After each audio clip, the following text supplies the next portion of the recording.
Sejak didirikan pada tahun 2020, usaha mikro kecil dan menengah atau UMKM, Hampers telah menjadi salah satu bisnis yang berkembang, meski terdampak pada pandemi COVID-19. Bisnis ini berawal dari ide sederhana untuk menjual barang-barang kecil seperti tumbler dan aksesoris impor dari Cina. Dipasarkan secara online, namun melihat kebutuhan masyarakat yang tetap mencari hadiah meski dalam keterbatasan pandemi, konsep Hampers mulai dikembangkan.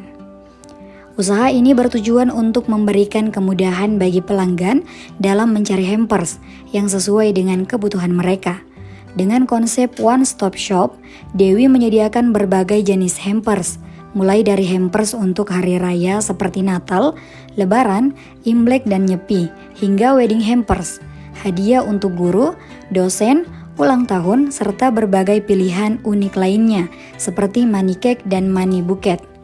Tantangan terbesar yang dihadapi bisnis ini adalah memenuhi permintaan pelanggan yang sangat beragam. Dengan ratusan hingga ribuan pilihan hampers, pemilik harus berusaha mencari isian yang sesuai dengan keinginan pelanggan. Untuk menjaga kualitas, owner terjun langsung dalam proses pemilihan barang. Barang yang dibeli secara online pun diuji coba terlebih dahulu sebelum dipasarkan dalam jumlah yang besar. Dengan membagi produk ke dalam kategori berdasarkan kualitas, mulai dari standar, premium, hingga eksklusif, usaha ini berusaha menawarkan pilihan terbaik bagi setiap pelanggan. Saat ini, pemasaran dilakukan melalui WhatsApp, Instagram, dan Facebook. Momen paling membahagiakan bagi pemilik adalah ketika pelanggan merasa puas dengan hasil akhirnya. Dengan pelanggan yang royal, bahkan memiliki sistem keanggotaan, terus berkembang sebagai bisnis hampers yang mengutamakan kualitas dan kepuasan pelanggan.